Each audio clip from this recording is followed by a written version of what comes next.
Good morning, and welcome to CenterPoint Energy's second quarter 2025 earnings conference call with senior management. During the company's prepared remarks, all participants are in listen-only mode. There will be a question-and-answer session after management's remarks. To ask a question, please press star 11 on your touch-tone keypad.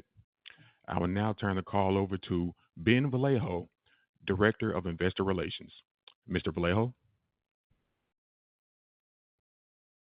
Good morning, and welcome to CenterPoint's Q2 2025 earnings conference call. Jason Wells, our CEO, and Chris Foster, our CFO, will discuss the company's second quarter results. Management will discuss certain topics that will contain projections and other forward-looking information and statements that are currently based on management's beliefs, assumptions, and information currently available to management. These forward-looking statements are subject to risks and uncertainties. Actual results could differ materially based on various factors, as noted in our Form 10-Q and other SEC filings, as well as our earnings materials. We undertake no obligation to revise or update publicly any forward-looking statement. We reported diluted earnings per share of $0.30 for the second quarter of 2025 on a GAAP basis. Management will be discussing certain non-GAAP measures on today's call. When providing guidance, we use the non-GAAP EPS measure of diluted adjusted earnings per share on a consolidated basis, referred to as non-GAAP EPS. For information on our guidance methodology and reconciliation of the non-GAAP measures used in providing guidance, please refer to our earnings news release and presentation on our website. We use our website to announce material information. This call is being recorded. Information on how to access the replay can be found on our website. Now, I'd like to turn the call over to Jason. Thank you, Ben, and good morning, everyone. On today's call, I'd like to address four key areas of focus. First, I will touch on our second quarter financial results. Second, I'll provide an update on the strong growth that our Houston Electric service territory continues to experience, fueled by a diverse set of economic drivers. Third, I'll touch on our recent announcement to efficiently recycle proceeds through the proposed sale of our Ohio Gas LDC. And lastly, I'll discuss today's announced $500 million increase to our capital investment plan, which will be deployed this year. Today's added customer-driven investments represent our third capital increase this year, now totaling $5.5 billion. Importantly, these increases to our capital investment plans will be funded without the issuance of incremental common equity. Now, starting with our second quarter financial results. This morning, we announced non-GAAP EPS of 29 cents for the second quarter. Combined with our reported first quarter non-GAAP EPS, we are approximately 46% of the way to the midpoint of our full-year earnings guidance range of $1.74 to $1.76. This quarter's earnings are in line with our expectations for the first half of 2025. As we discussed on our first quarter call, we anticipated earning 40 to 50% of the full-year 2025 non-GAAP EPS guidance in the first half of this year. In short, we are right on track. As such, we are reaffirming our 2025 non-GAAP EPS guidance range of $1.74 to $1.76, which equates to 8% earnings growth at the midpoint from our delivered 2024 non-GAAP EPS of $1.62. Over the long term, we continue to expect to grow non-GAAP EPS at the mid to high end of our 6 to 8% range annually through 2030. We also expect to grow dividends per share in line with the earnings growth over this same period.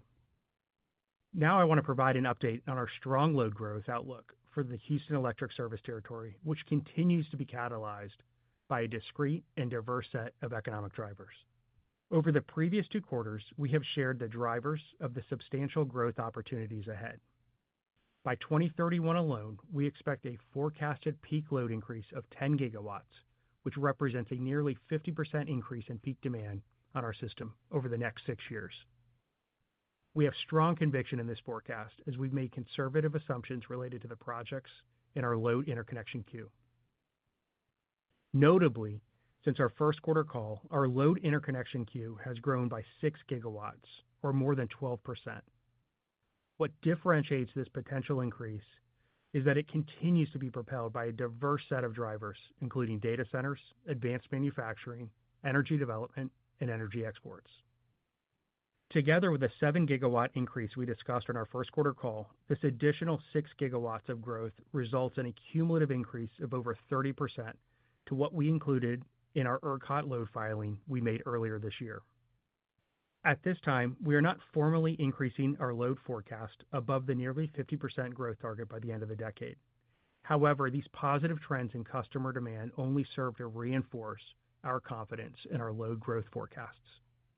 Most importantly, this growth is already beginning to materialize when observing year-over-year sales trends. Through the first half of this year, weather-normalized commercial and industrial sales were up 8% when compared to the first half of 2024. The growth we're currently experiencing, in addition to the significant growth we are forecasting, requires the construction and regional build-out of our electric transmission system that we will begin executing on in the near term. To fund this exponential growth in our Houston electric service territory, we have continued to evaluate the most efficient forms of financing. This, along with the timing needs for growth-driven capital, ultimately led to our announcement of our Ohio Gas LDC sales process kickoff during the quarter. I'd like to share some additional color around our decision to efficiently recycle capital through the proposed sale of our Ohio Gas LDC. I want to begin by saying that these decisions are never easy. We value this constructive jurisdiction and our great employees that execute and deliver for our Ohio Gas customers every day. However, as our Houston Electric and Texas Gas jurisdictions continue to experience increased and accelerated growth, we have decided to shift our strategic focus even more towards Texas. In connection with this shift, we believe the proposed sale of our Ohio Gas business makes sense at this time, principally for 3 reasons. First, the sale will allow us to efficiently recycle cash proceeds to support our continually increasing investment programs. We have previously demonstrated our ability to monetize assets above book value and efficiently reinvest those funds back into our regulated business. This transaction is yet another opportunity that we believe we can execute to finance our increasing capital needs efficiently. Second, we anticipate that the sale of the Ohio Gas business will allow us to reprioritize nearly $1 billion of capital expenditures through 2030 to support our Texas jurisdictions. This reprioritization of $1 billion will help support the ongoing set of customer and community needs in Texas. In addition, we anticipate that the investing of these proceeds will result in a higher consolidated cash return in the future. We believe this improved cash flow profile will allow us to more efficiently self-fund our future investments and potentially allow us to rely less on common equity issuances. Third, as we look to optimize our portfolio, it makes sense for us to focus our time and resources in jurisdictions where we have both gas and electric service, or where we have a larger customer presence. We anticipate that the recycling of cash proceeds from the sale of our Ohio Gas business, in addition to this reallocation of capital, will result in Texas constituting over 70% of our portfolio after the close of the sale. The proposed sale of our Ohio Gas business and our de-risked equity needs through 2027, which Chris will touch on in his section, has allowed us to increase our capital investment plan by $5.5 billion since the beginning of this year. All of these increases are anticipated to be funded without incremental common equity. In addition, we believe any further increases to our capital plan this year can be achieved without the need for additional common equity.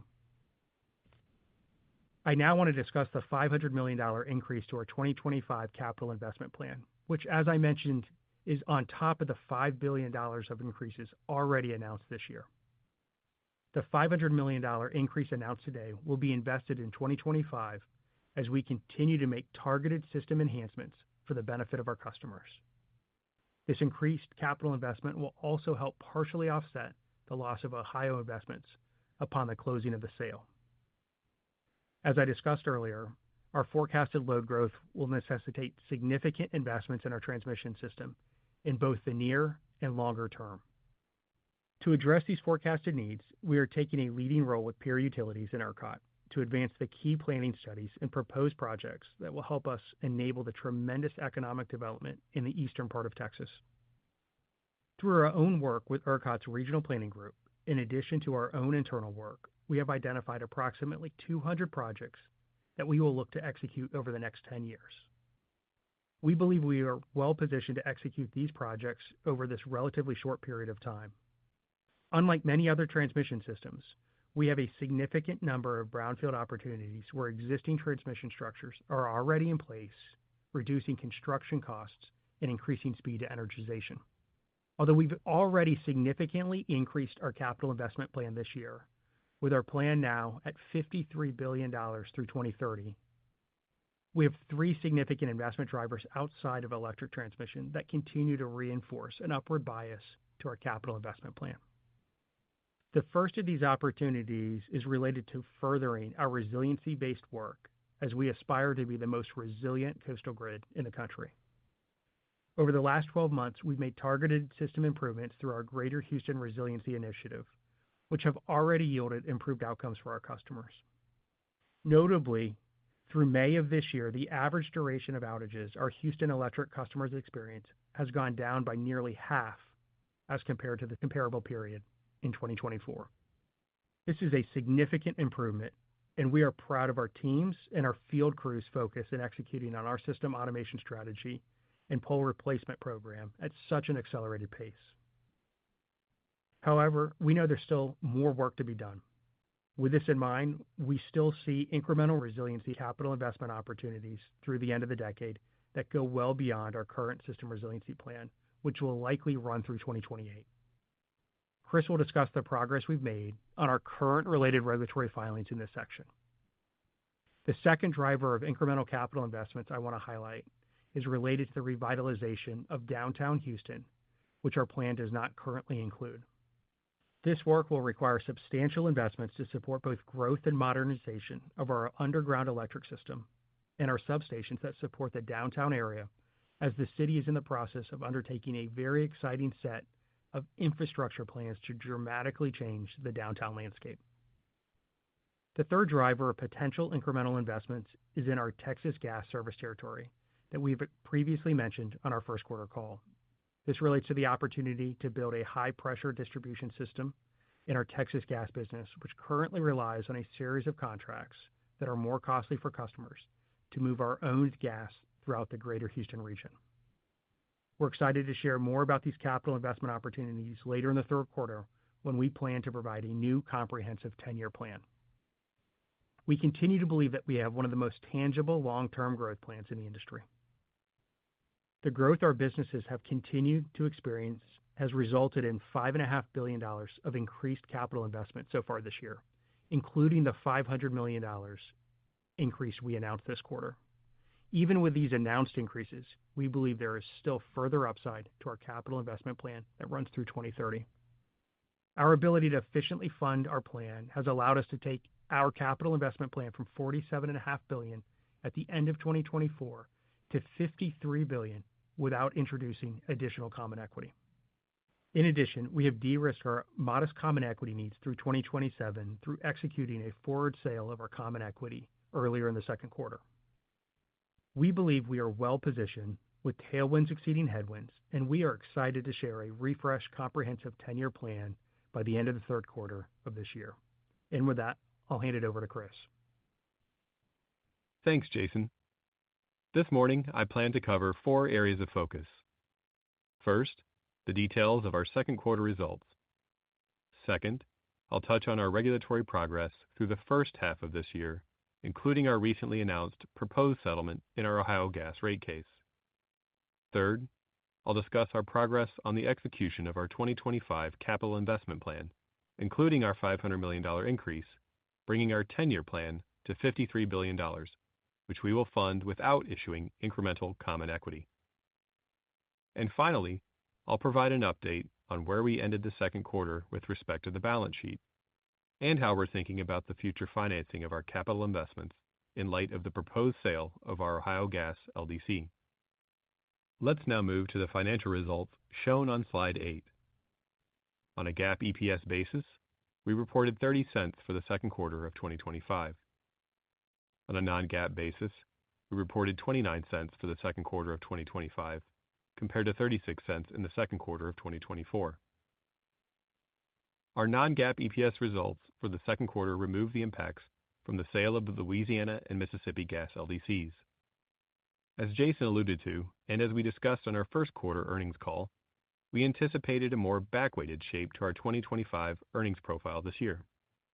As a reminder, this earnings profile is primarily driven by the different cadence of capital recovery, as we were unable to access certain interim capital recovery mechanisms during our various rate case proceedings in the first half of the year.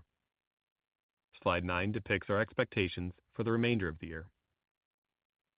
Now, taking a closer look at the quarter. Growth in rate recovery, when netted with depreciation and other taxes, was an unfavorable variance of 1 cent when compared to the same quarter last year. Again, this is largely driven by the off-cadence filings of our interim capital tracker mechanisms. Weather and usage were a favorable 1 cent when compared to the comparable quarter of 2024. The largest impact here was from our Houston Electric service territory, which has experienced a warmer start to 2025, as compared to slightly milder weather in the second quarter of 2024. O&M was 3 cents unfavorable when compared to the second quarter of 2024. Like the first quarter, this unfavorable variance was largely driven by timing of vegetation management and other activities, which we accelerated to be ready ahead of the official start of the 2025 hurricane season. With much of this work moved into the first half of the year as compared to a more ratable work schedule in prior years, we anticipate this unfavorability to reverse over the second half of the year. In addition, interest expense and financing costs were 3 cents unfavorable when compared to the second quarter of 2024. These 3 cents were primarily driven by the increased debt issuances since the second quarter of last year, some of which were slightly higher coupon junior subordinated notes, given our focus on the balance sheet and emphasis on credit-supportive instruments. Lastly, as you may recall, last year we issued $500 million of common equity. $250 million of these issuances were a pull forward from 2025, as we sought to strengthen our balance sheet after our storm restorations. These equity issuances resulted in an unfavorable variance of 1 cent quarter over quarter. Next, I'll briefly touch on our regulatory progress, starting with our Ohio gas rate case settlement. As many of you may have seen, 2 weeks ago, we reached a proposed settlement in our Ohio gas rate case. The settlement agreement includes a revenue requirement increase of $59.6 million based on an equity ratio of 52.9% and return on equity of 9.85%. We began hearings earlier this week and anticipate those hearings continuing through the end of next week. We look forward to continuing to work with stakeholders in this case to reach a reasonable outcome for all parties. Moving now to Houston Electric. I'll begin with our System Resiliency Plan filing, where we recently reached an all-party settlement. The proposed settlement includes distribution system resiliency investments and spend of approximately $3.2 billion over the next 3 years. There are 3 key categories of investment included in this figure: an acceleration of our pole replacement program, undergrounding more vulnerable areas of our system, and automation and increased resiliency of distribution circuits and substations. In addition to those investments, the proposed settlement also includes certain non-investment activities for which we will receive a deferral related to the spend. Most notably, the proposed settlement provides for $140 million of vegetation management, which will allow us to defer costs associated with our industry-leading plan to reduce our trim cycle from 5 years to 3 years for the benefit of our customers. The proposed $3.2 billion included in the settlement represents a reduction of approximately $2.5 billion from the $5.75 billion included in our January filing. The primary driver of this reduction is the removal of transmission-related investments we included in our filing. We thought it was important to include these investments in our initial filing to present a comprehensive picture of how we're approaching resiliency investments to improve outcomes for our customers. However, in settlement discussions, we agreed with stakeholders that these investments are better considered outside of the System Resiliency Plan process. To be clear, we still intend on executing this important transmission system hardening work, over the last few years, we've made many investments to improve the backbone of the system by investing approximately $1 billion. With much of that work already completed, we anticipate fully achieving our initial hardening targets on our transmission system within the next 10 years. We want to thank all stakeholders for engaging in constructive discussions about the resiliency investments that will help improve outcomes for customers in the greater Houston area. We anticipate the PUCT to vote on this proposed settlement agreement by the end of the third quarter. Next, I'll move to our two storm cost recovery filings, starting with the Hurricane Beryl filing. Just this week, we started a set of mediated discussions with all parties to the case, and there are currently hearings scheduled on the cost recovery request at the end of this month. Moving to our process to recover costs associated with last year's May storms. As a reminder, we have fully settled this request and now have received an approved financing order. Our next step is we will seek to issue these bonds in the third quarter of this year. We will continue to work with all stakeholders in connection with these storm cost recovery filings in advance of the securitization of these costs, which is beneficial for our customers. Next, I'll touch on our capital investment plan execution through the second quarter and our positively revised capital plan through 2030, as shown here on slide 10. As Jason mentioned, today we are increasing our 2025 and 10-year capital investment plan by $500 million without anticipating any need for additional common equity. This represents our third capital plan increase this year, bringing our total 2025 increases to $5.5 billion, with our total plan through 2030 now at $53 billion. And, as Jason indicated, cumulatively, the $5.5 billion comes without any anticipated increases to our common equity guidance through 2030. As a reminder, our equity needs still stand at $2.75 billion through the end of the decade, of which over a third has been de-risked through our forward equity sales. Today's announced investment increase will help further support the accelerated economic growth investments that we continue to execute in our Texas gas and electric service territories to move at pace for our customers. I want to be clear that even with the increases already announced this year, we continue to see strong tailwinds to support further enhancements to our capital investment plans. We are excited to aggregate all of these updates as well as provide others to give everyone a comprehensive update and new 10-year plan later in the third quarter of this year. For the quarter, we are right on track to meet our positively revised 2025 capital investment target of $5.3 billion. Through the first half of 2025, we invested $2.4 billion of base work for the benefit of our customers and communities. Finally, I want to provide an overview of how we're thinking about the financing of our $5.5 billion of capital investment increases and touch on where our credit metrics are currently tracking. We continue to explore the most efficient forms of financing to fund the incredible growth our businesses continue to experience.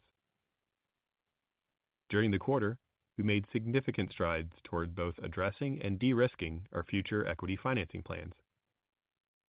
We did this by announcing the proposed sale of our Ohio Gas LDC with the intent of recycling the proceeds back into our Texas businesses, executing additional forward sales under our ATM program, which totaled $165 million for the first half of the year, and executing $920 million of a forward sale of common equity to be settled by the end of February 2027.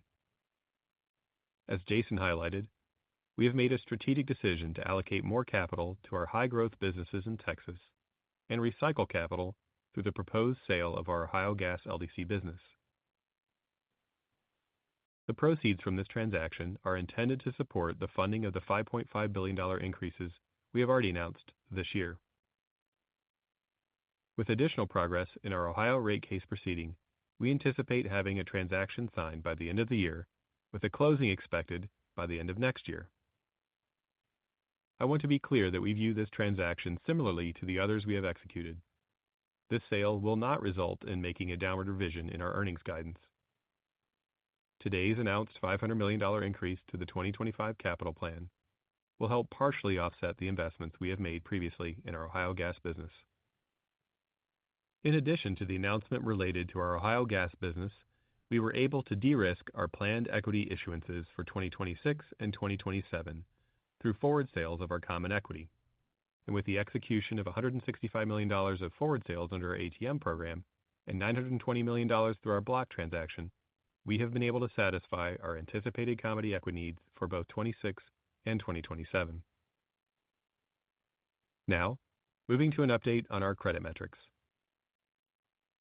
As of the end of the quarter, our trailing 12 months adjusted FFO to debt ratio based on the Moody's rating methodology was 14.1% when removing transitory storm-related costs. Much like our historical profile, we anticipate our credit metrics to strengthen throughout the remainder of the year. As a reminder, we anticipate receiving nearly $400 million in securitization proceeds related to the May storms in the third quarter of this year. In addition, in light of the progress in the Hurricane Beryl storm securitization process I highlighted a moment ago, we expect to receive nearly $1.3 billion of proceeds by the end of the year or early next year. Also, as we mentioned on our first quarter call, with the bulk of our rate cases now complete, we anticipate a 5% improvement to our operating cash flow beginning next year. We expect this cash flow to allow us to more efficiently self-fund capital investments for the benefit of customers. This same operating cash flow improvement helps fund today's $500 million announced increase without any anticipated need for incremental common equity. And although we are not formally changing our guide regarding incremental investments requiring funding with 50% equity and 50% debt, this new operating cash flow profile may provide financing flexibility to reduce that ratio in the future. With the anticipated receipt of the combined $1.7 billion of securitization proceeds, in addition to improved operating cash flow, we remain confident that we will exit 2025 with a 100 to 150 basis point cushion above our downgrade threshold without the need for common equity issuances. With the first half of 2025 in the books, we are right on plan to deliver our full year results. We are reaffirming our 2025 non-GAAP EPS guidance range of $1.74 to $1.76, which equates to 8% growth at the midpoint from our delivered 2024 non-GAAP EPS of $1.62. Over the long term, we continue to expect to grow non-GAAP EPS at the mid to high end of the 6 to 8% range annually through 2030. We also expect to grow dividends per share in line with earnings growth over the same period of time. We look forward to the second half of 2025 and executing for the benefit of all stakeholders. And with that, I'll now turn the call over back to Jason. Thank you, Chris. I'm proud of our team's continued execution over the past quarter and the results that put us firmly on track to deliver on our financial guidance this year. We are looking forward to sharing our 10-year plan refresh later this quarter. I believe that this refresh plan will reflect our confidence in our exciting growth prospects ahead and why we have such strong conviction that we have one of the most tangible long-term growth plans in the industry.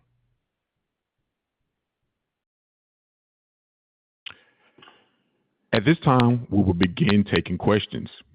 If you wish to ask a question, please press *11 on your touch-tone keypad. The company requests that when asking a question, callers pick up their telephone handsets. Thank you. Our first question comes from Julian Dumoulin-Smith from Jefferies. Please go ahead. Hey, good morning, team. Thank you guys very much. Nicely done again. Good morning, Julian. Can you hear me okay? Hey, excellent. Thank you. So a few different things here. Thank you. Maybe just kicking it off here. Just with Beryl, can you go back a little bit and just timeline and expectations to close that out here? I mean, it seems like you're coming to some finality here. And then secondly, just on the 6 gigawatts, the updated number. I mean, it's just not a trivial number to kind of update quarter over quarter here. Can you elaborate and elucidate a little bit further what exactly it comprises, and especially the timeline? I mean, how front-end loaded can that be at this point, just especially as you continue to compound these kinds of numbers? And then I got a quick follow-up, if you don't mind. Sure. Good morning, Julian. How about I take the first piece with respect to the Beryl-related cost recovery proceeding? We are on track at this point. In fact, this week, We had some mediated sessions with parties to see if we could seek the potential for a settlement framework. The hearings are currently actually set publicly for next Thursday. So as you can imagine, we'd love to be able to make progress and ideally be in a situation where we could ideally push out those hearings if possible, reflecting progress in those discussions. So quite a bit of activity here in the near term.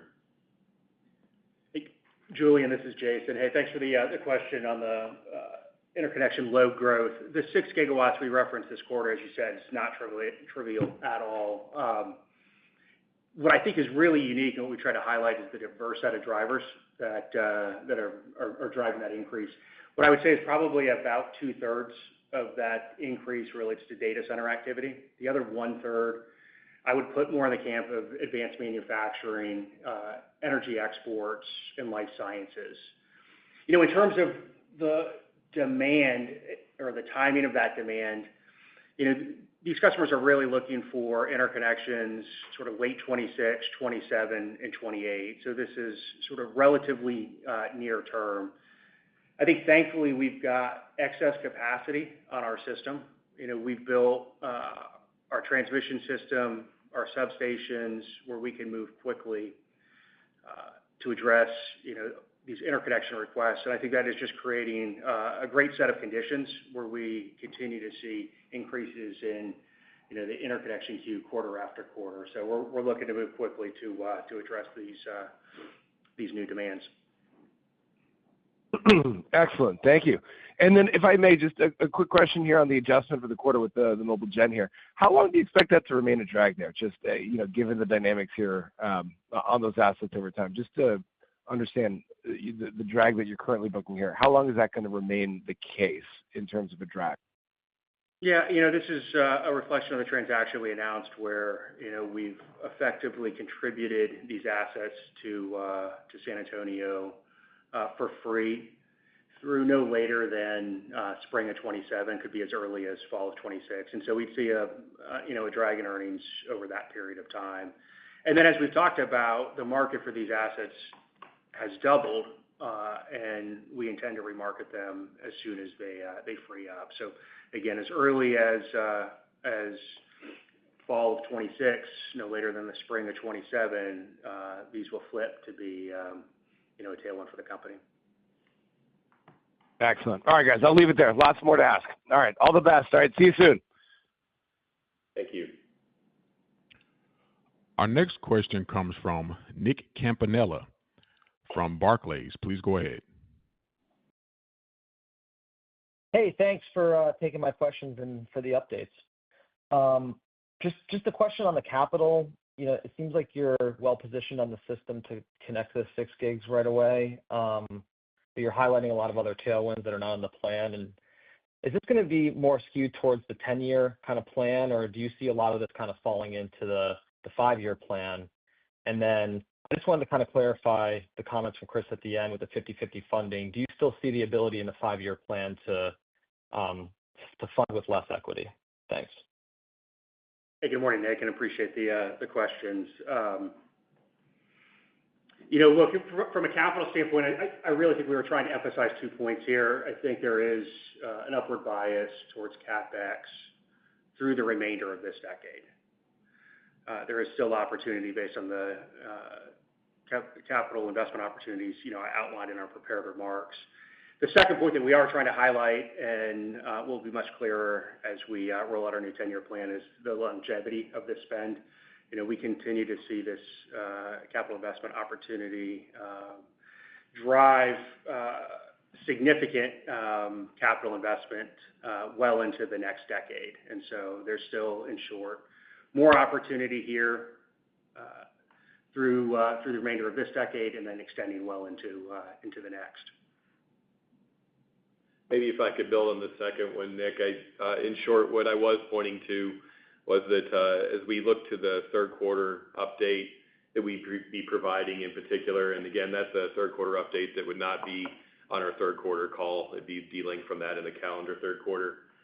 We would be providing an update on how to think about how we're going to be funding growth CapEx going forward. I think what you saw today is maybe a little preview of some improvements we've had in our focus on improving operating cash flows through legislative proposals and our rate cases. And so I think you can envision a situation where we're able to update and improve from the current 50/50 equity debt profile that we provide. And with something to keep in mind, right, as we looked at the $500 million that we rolled into the 2025 plan, we were still able to report today FFO to debt at 14.1%. So pleased with that outcome, given historically Q2 has been really our lowest quarter from a recovery pattern standpoint. And Nick, if I could wrap kind of our two answers.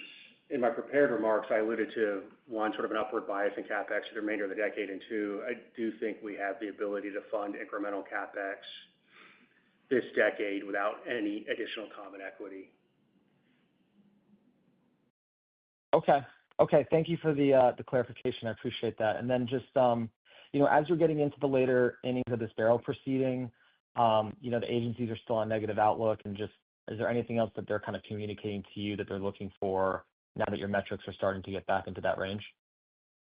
I appreciate the question. It's certainly key, and I can't speak certainly exactly on their behalf, but in the nature of our conversations have been really around two areas of focus. The first have been the ability to effectively execute the underlying rate cases themselves. And so as you've seen in both of our Texas cases, as well as Minnesota and Indiana, we've completed all of those.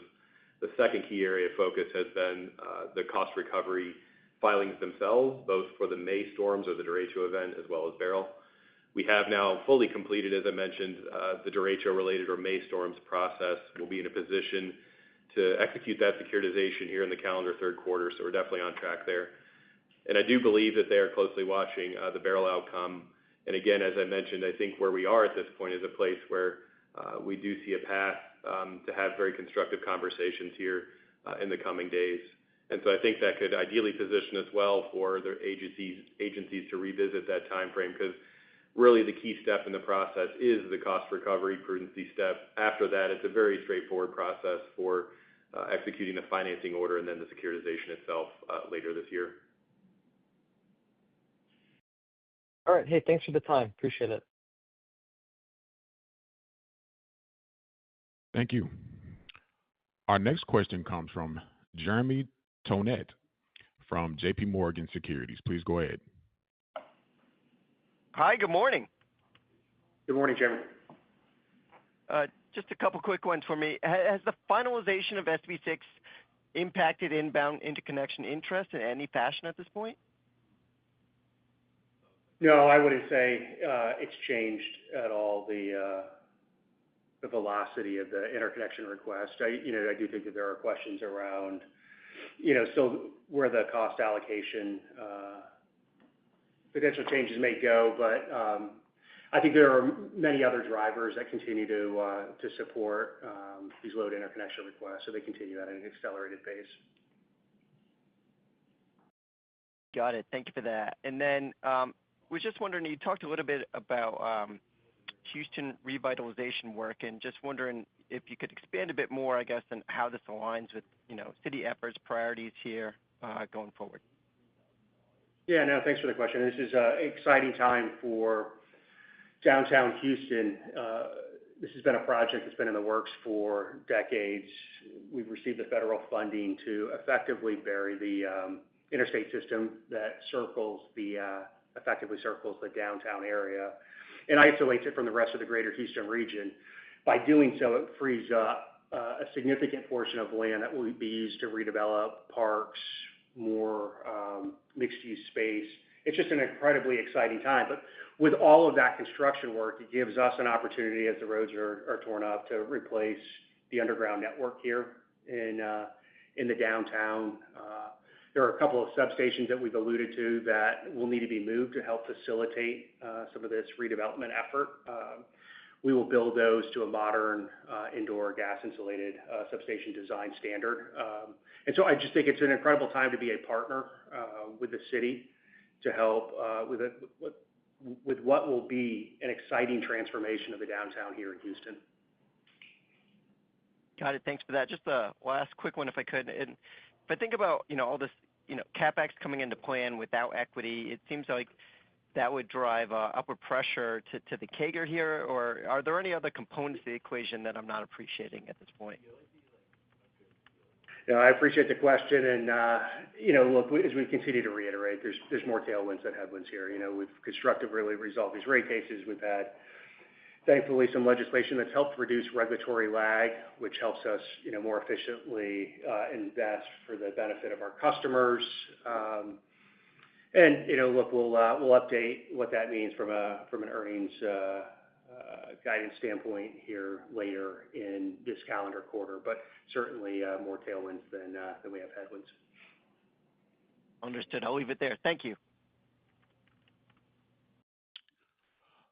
Our next question comes from Andrew Weisel from Scotiabank. Please go ahead. Hey, good morning, everybody. Thanks for all the updates. My first question, I just want to further elaborate on the Houston downtown project. I know it's a really big one that's been talked about for a long time. Seems like you're talking about it a bit more detailed and a bit more confidently today. Is there any reason for that? Has it been progressing a bit more? And can you maybe talk a little bit more about timing and potential magnitude of when the spending might show up in the capital plan? Yeah, good morning, Andrew. It is an exciting project that is continuing to come into greater focus and clarity. The city made some commitments as it relates to some of the modifications to our convention center here. That has jump-started this project in terms of work that we need to do with one of the two substations. And so what I would say is work is beginning as we speak under this project. This is something, that is going to be a multi-year effort. I think the bulk of this spend is really going to be through the remainder of this decade, some of that kind of early part of next. But think about this as a driver over, call it the next 5-6 years. The larger infrastructure project to bury this interstate system is going to be much longer in nature, a multi-decade investment project for this region. But the work that we have to do up front helps kind of enable the early part of that. So think of our work as sort of front-end loaded and over the next 5 years or so. Okay, great. That's helpful. Next question, you've mentioned this a couple times, but saying additional increases to CapEx this year wouldn't need additional equity. Can you, how high can that go? I know you're going to give the more detailed update later this quarter, but are you talking magnitude of $500 million like you did this quarter, or are you talking $4 billion like you did a few months ago? Can you give us some sizing of what is a comment like that supposed to mean? I appreciate the question. Look, I think we were working hard to improve our operating cash flow profile. We feel confident, as Chris said, and some of the other activities underway, including the sale of the Ohio gas business. And so that does give us flexibility, order of magnitude more than what we've increased today. But maybe I'll just leave it at that, and we look forward to discussing it more later here in the third quarter. Okay, fair enough. We'll try our best to be patient. Last one. Apologies if I missed it, but what exactly was in the $500 million increase today? What is that spending going toward? Sure, Andrew. You should think about it as dominated by us stepping into our electric transmission work starting this year, a little bit of system resiliency related investments, and then a small amount of Texas gas related investments. Recall that we've also talked about over the long term some potential opportunities there in the Texas gas business for substantial infrastructure work here in the greater Houston area. Okay, so kind of more of the same? Correct. Very good. Thanks so much. Looking forward to the next round of updates. Thank you. Our next question comes from Steve Fleishman from Wolfe Research. Please go ahead. Hey, good morning. I guess just could you give us a sense of any timing on the gas LDC sale process and closing? Sure, Steve. Generally speaking, we'd like to be in a position to be able to announce toward the end of this calendar year. putting us in a position to ideally, if you just look at history, about a year later in a position to close. And so where we are at this point is we've just recently kicked off the process. As you know, our focus philosophically has been on, and we'll continue to have the focus here of not rebasing our earnings through any kind of capital asset recycling like this. We've had a strong amount of interest even in kicking off the process so far, which is a good thing. And maybe just one other thing I'd want to emphasize is flexibility.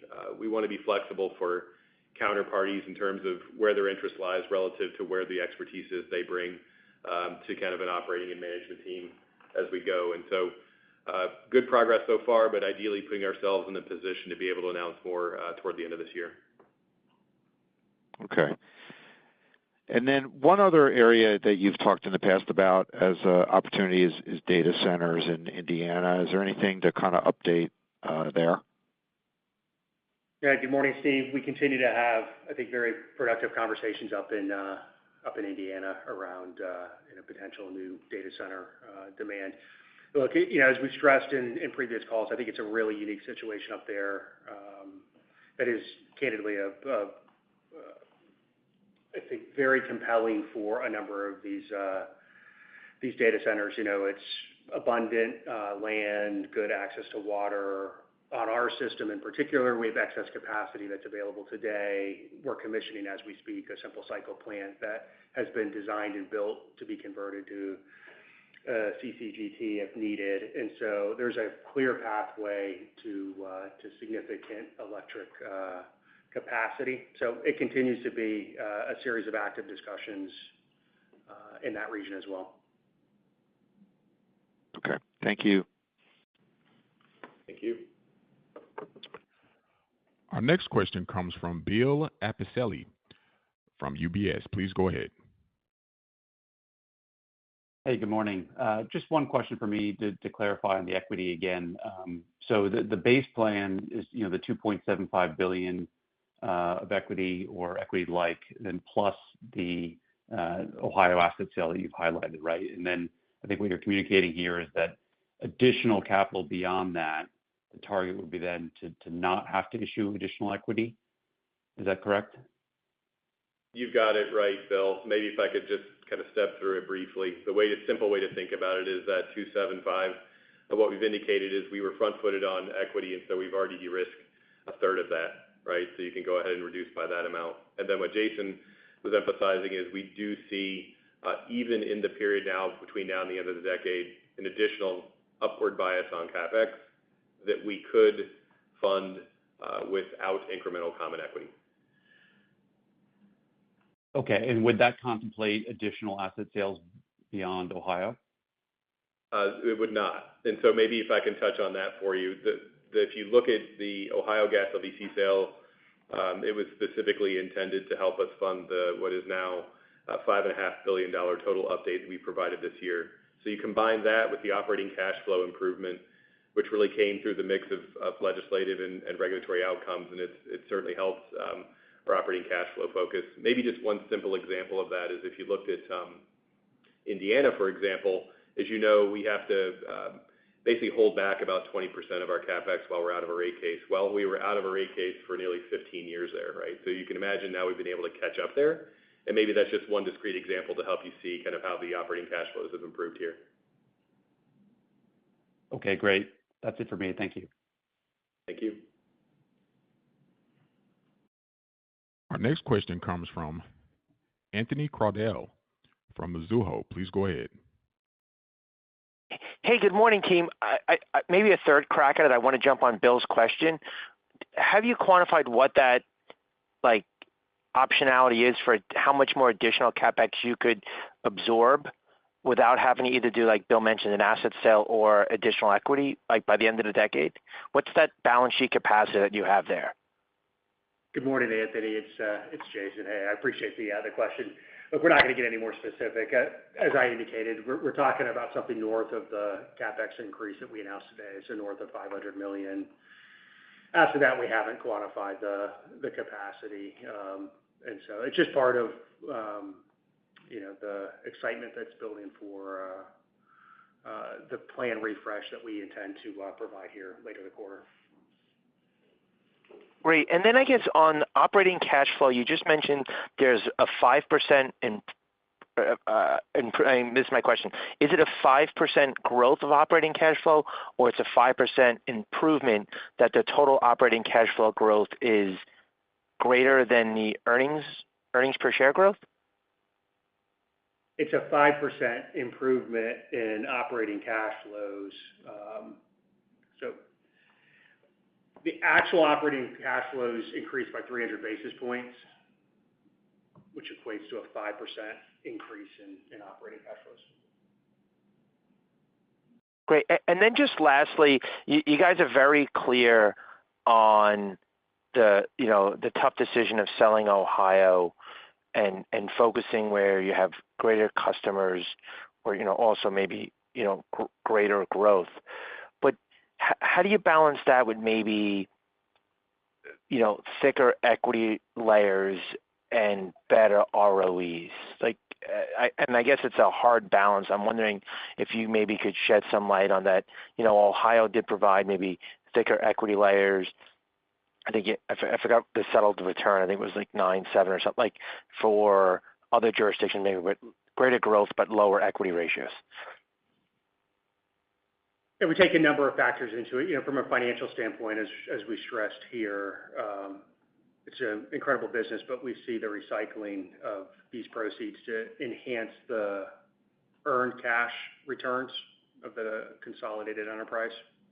So, you might look at just the earned or the allowed returns or the authorized equity ratios, but importantly, it's as much an interest to improve kind of the earned cash returns, and we see the opportunity of recycling the proceeds from this asset sale and improving the overall consolidated earned cash return profile. So, a number of different financial metrics we're looking at, and then it comes down to focus as well. It's an incredible jurisdiction. We have the privilege to serve up there, but with so much growth here, it helps focusing management's attention on this exponential growth that we've been talking about in the greater Houston region. So a number of different factors. Financially, though, I wouldn't just concentrate on a difference between the authorized return on equity or equity layer.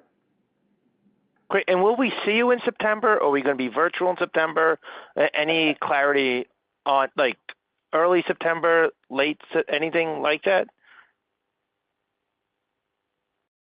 Anthony, we're still working on exactly how to do it. I think at this stage we would intend to come to the East Coast. Great. Thanks so much for taking my questions. Yeah.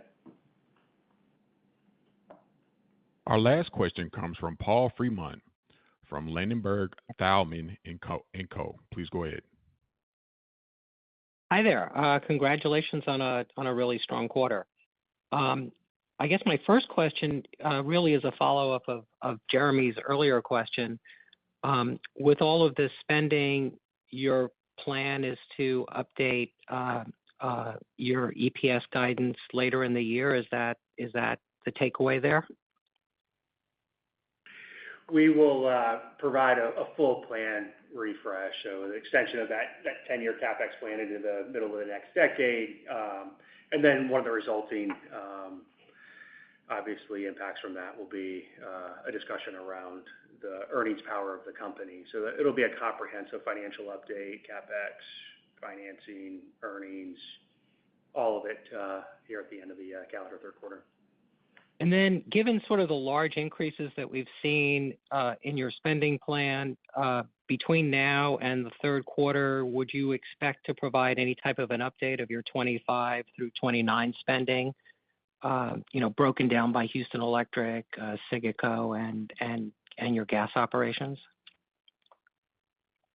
Yeah, as part of this plan refresh, we plan to provide obviously an update over the full 10 years, so kind of maybe through the end of this decade plus the initiation of the next 5 years into the 2030s, and then to your point, sufficient detail by operating company to help understand sort of the growth each of those jurisdictions. So yeah, we'll provide a pretty significant financial update around all of those elements.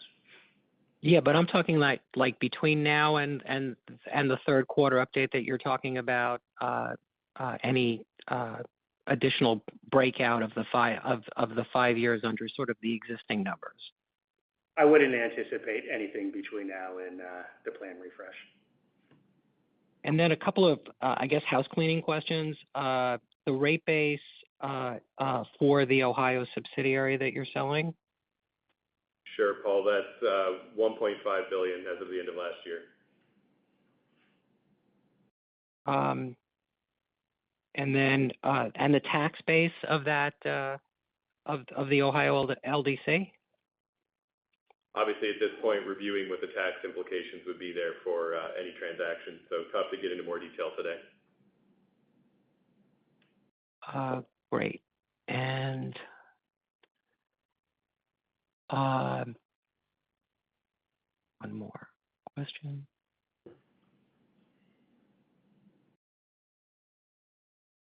And then the additional billion of gas spend, that's included in the $4.5 billion increase since we've seen from the first quarter, right? In your 10-year plan. No, I think you should assume that there is opportunity outside the existing plan for the large project that we've referenced in Houston that would allow us to have a high-pressure distribution line that encircles the city over a long period of time. So there's only a small amount of that currently in plan at this stage, Paul. Great. Okay, so that would be incremental and may show up in the next 10-year plan. That is or possible. The 10-year plan update. That Great. We would anticipate that, correct. That's it for me. Thank you so much. Thank you. Thanks, Paul. Operator, with that final question, that will conclude our call for the day. Thank you. This concludes the CenterPoint Energy's second quarter 2025 earnings conference call. Thank you for your participation.